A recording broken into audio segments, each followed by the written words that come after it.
What's your kind of working definition of what metabolism is? Because I think for the layperson, they just think metabolism is something they have. It's either good or bad, fast or slow. It declines with age, and that's about where the understanding stops. How do you define what metabolism is?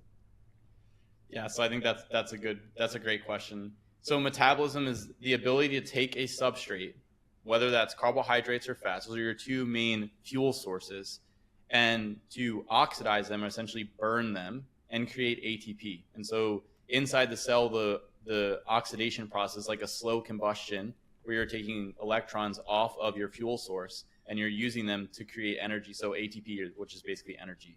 So the ability to do this, the efficient process of doing this, that is metabolism. And then within that framework, there's multiple areas where things can go wrong, right? So you have the ability, like you can have blockage in that ability, you can have an excess drain on that energy supply or demand on the energy supply, or you can have a lack of actual supply of fuel.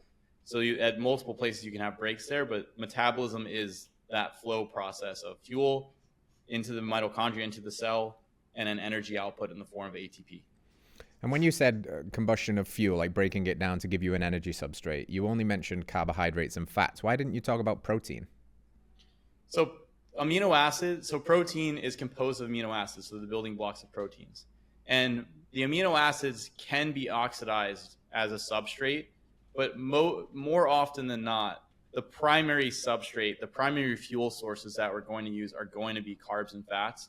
And in many instances, protein will be converted into glucose before it will actually be oxidized. So you can have amino acid oxidation, but typically what we're really using as our major substrate is fats and carbohydrates. And there's a reason for that, because typically the amino acids are used for other things, as building blocks for cellular components, as substrate for neurotransmitters like serotonin, epinephrine, norepinephrine, dopamine, substrate for thyroid hormone. So we really want to save those amino acids for other functions.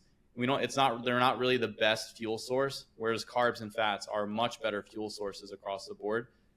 And so the body tries to spare the proteins to a large extent and then use the carbohydrates and the fats as its energy source. All right, friends, thanks for tuning in to another episode of Radical Health Radio. We got a fresh new podcast for you every Wednesday. If you enjoyed the show, consider liking, subscribing, reviewing, and rating us on your podcast platform. It helps to spread this message of radical health. We'll see you next week.